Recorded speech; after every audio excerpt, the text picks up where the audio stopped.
Hi guys, we're in the kitchen today and we are canning. We're gonna put some beef tips in some jars today. I need to get my freezer cleaned out, and so I've got to get busy preserving some of that delicious homegrown beef, onions and mushrooms, and we're gonna make beef tips and sauce. Come along guys, let's get this party started.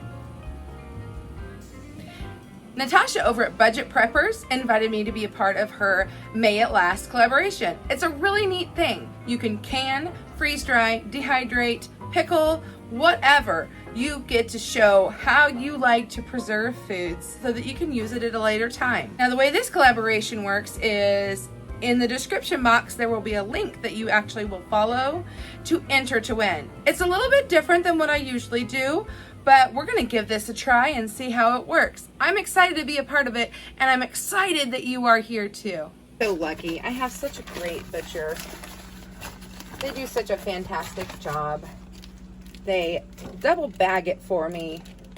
It makes it really easy. Doesn't get freezer burned, but I still like to rinse my meat before I cook it. So we're just gonna real quickly open up all these packages, the water, and rinse it off.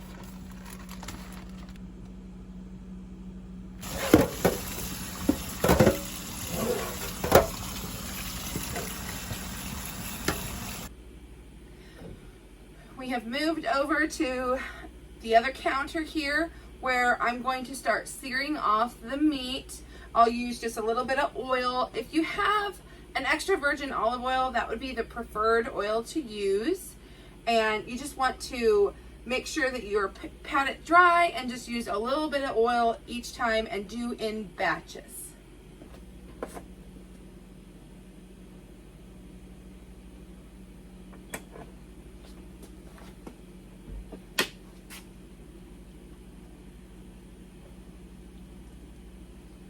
Nice clean hands.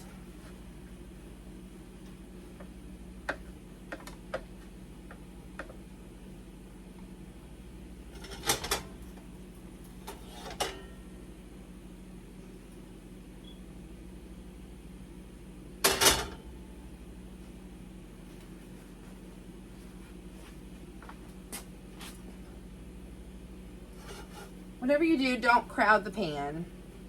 And we don't have to completely cook the meat. We're just wanting to get brown on the edges to give it a little extra flavor. It'll have plenty of time to cook once it is in the pressure canner.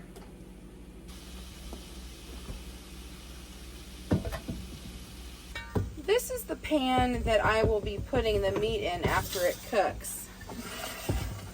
While we've got that started, I'm going to open up a jar of some French onion soup that I have made.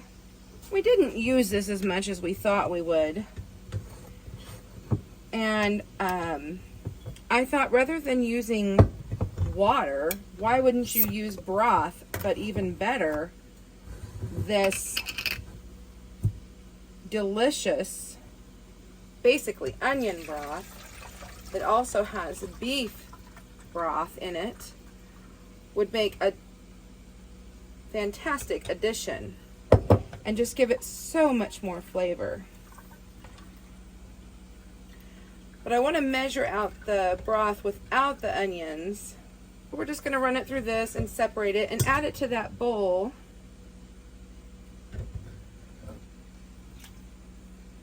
Of already cooked, or where we're going to put the cooked meat. And we need a good 4 cups of liquid, and I knew we wouldn't quite get there with this. So I could either choose to fill this up all the way with water, or I actually have some leftover beef au jus that I'm going to use. Always love when we hear that seal.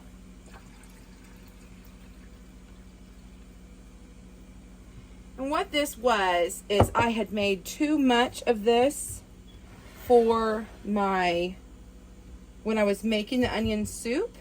And so what I did is I separated the onion and I just put it in here to use for sandwiches, for dipping. And I'm going to also add in some baby bell mushrooms that I had dehydrated. And I think I'm going to go ahead and just add them in to my bowl. And we like mushrooms, so I'm going to be generous, and I'm going to go about the same amount of the onion we had. And I'm going to put the rest of that broth on there and let that just kind of rehydrate.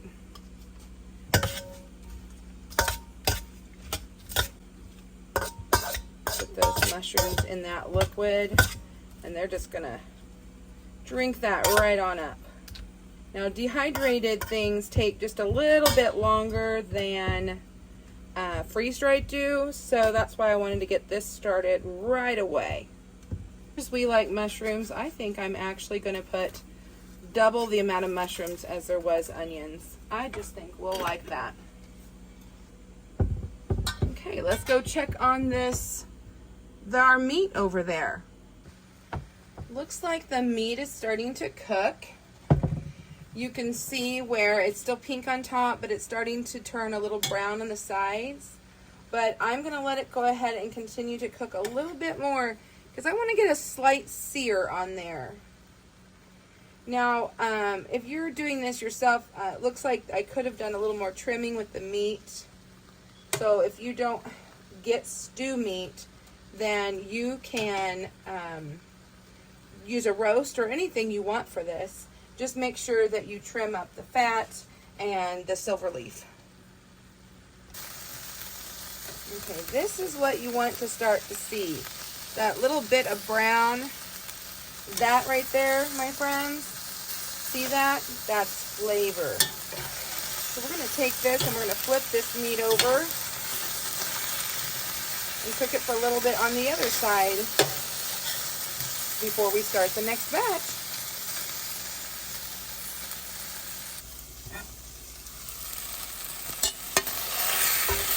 Add these bits of meat on top. We'll start the next batch. You only want maybe a teaspoon of oil in there. You don't want a lot, because you don't want that fat in there when you go to can it. Now that the pan is good and hot, this shouldn't take very long at all.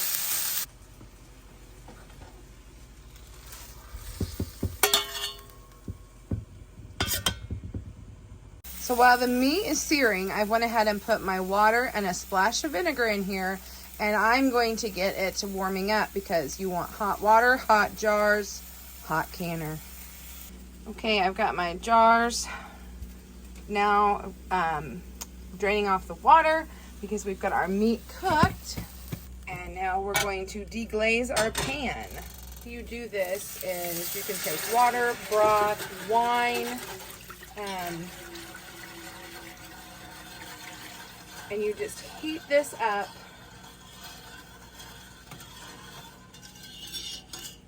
and you get all the bits and pieces off the bottom because that's where the flavor is. And then I have also turned on the back some water for our lids. Just gonna grab all these bits and pieces the best I can. So now this has had a chance to really warm up. I'm gonna add clear gel.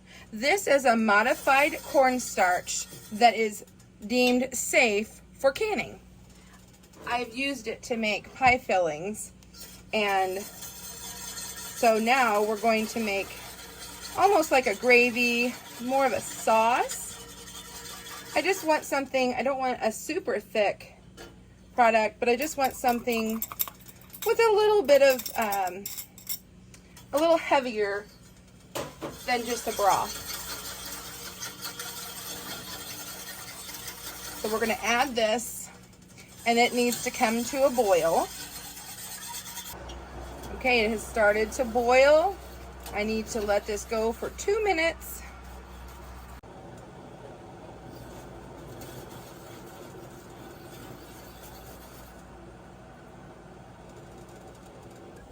our 2 minutes is up. So I can take the sauce off the heat. Put it over to the side. I'm gonna move my canner over to this burner. Real quick, I forgot to stir the mushrooms and onions and meat together. Just a quick little stir. I happen to have a brand new case of jars that I hadn't gotten to, that I bought quite some time ago, probably a couple years ago. And it was about the pandemic time when jars were scarce, and these are one of my favorite types of jars to use is the pint wide mouth for canning meat. And so when I had the opportunity, I grabbed a few cases, and I just haven't had to use them until today. The recipe calls for garlic. They suggest 1 per jar, but since I am doing pints, I think I'll just use a half a clove of garlic. This little gadget I got years ago from Pampered Chef. I'm not sure if they still sell it or not. I assume they do, because they have the garlic press, and it kind of goes hand in hand. It just takes the peel right off for you.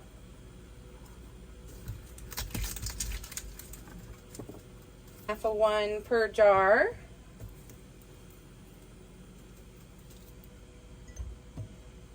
I'm going to go ahead and clean this up real quick. I do not want any of that to get in my jar. I did not salt and pepper this meat when we cooked it, because I have found that pepper, when you can it gets very strong. So I'm going to opt out of that, and I am going to put a half a teaspoon of canning salt in each jar, because we do like salt. Right now I am standing on my new 4 jars anti-fatigue mat, and I must tell you, it is so nice. I've had them before, but it is so nice to have one again. Start putting some of this meat mixture in the jars. We're going to start out by filling 1 big scoop.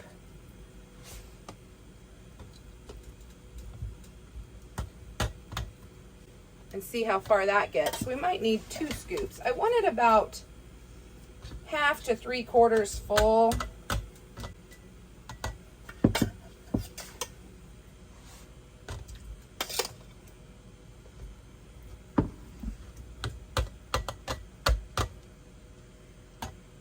So I want to make sure I leave room for this delicious sauce. So I have my jars filled now.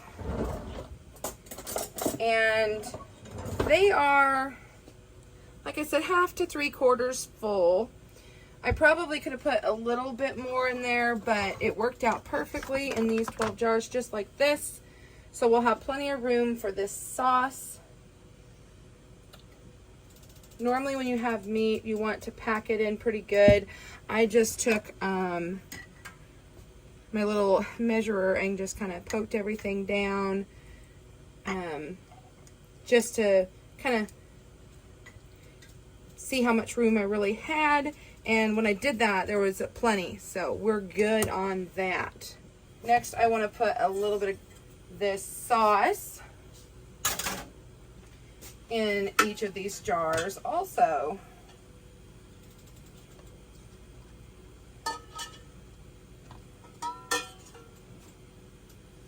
So you can see it's not real thick, but it is just slightly more so than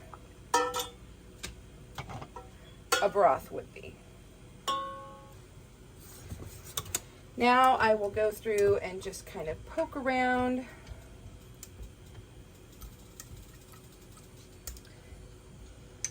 I actually think maybe 12 jars could be too many. I think we could move some of this over because we need to fill it to just under 1 inch. And I didn't quite have 10 pounds. I only had about 7.5. So maybe 8 pounds with the mushrooms. We are dealing with meat, so we absolutely want to make sure that we wipe these rims. And I'm going to do them with straight vinegar.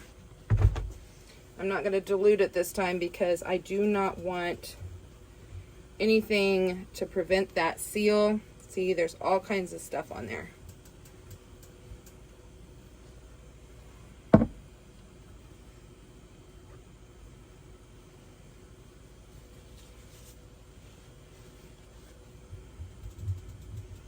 Wipe it down a couple times just to make sure it's okay. I like to use the paper towel because that way if I need to keep getting clean ones, it's not a big deal.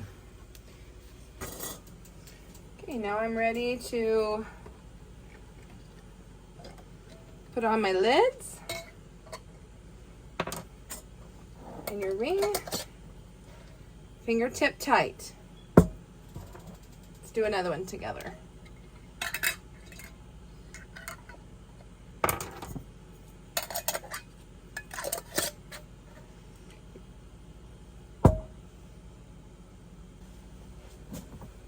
Now I'll just place them in my canner.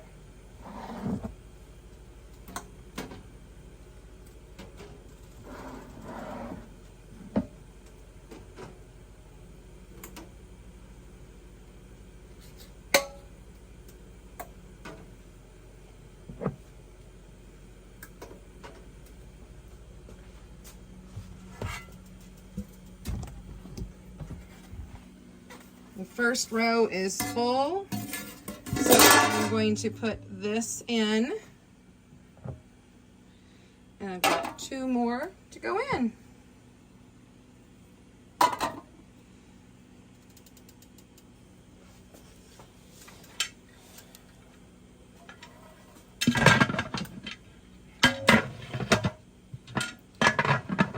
Line up the arrows.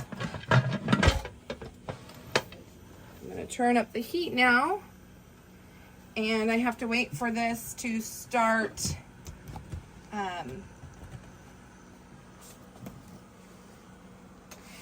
I'm going to wait for this to start venting. You can see I have hard water here, so I did put some vinegar in the canner, but once that starts venting, we'll time it for 10 minutes, and then we're going to process at 10, probably 11 pounds is where I'm more comfortable with in my area, for 75 minutes since they are pints.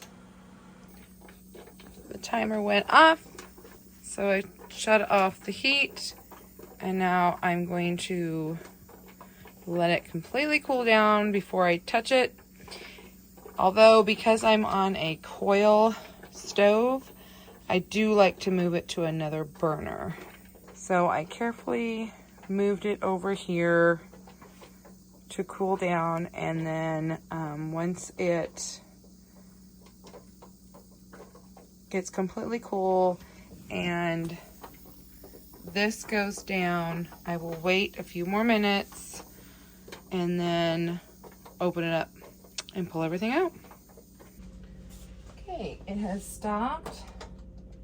I'm going to move this back over closer to my mat, turn the lid, and then I'm going to leave it on top. I'm not going to touch it. I'm going to let that set for a good 5 or more minutes.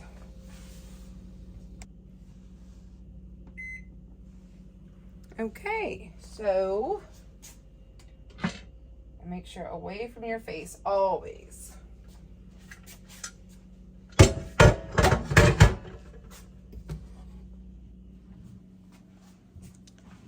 And let's take out our jars.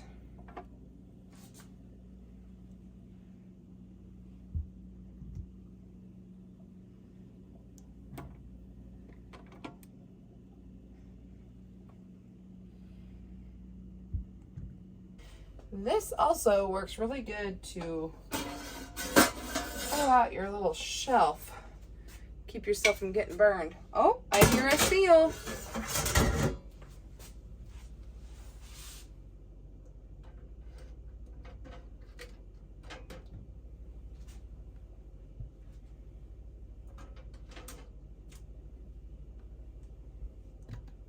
I keep hearing that ping, ping, ping. That's such a beautiful noise when you're a canner. I'm excited to say that there was no seepage. The water was clear. I already dumped it, sorry. I'm gonna leave all this to set and cool off in the sink, and then tomorrow I will come and check seals, wash everything up, and put it away to have on my shelf for another day. 'Cause may it last.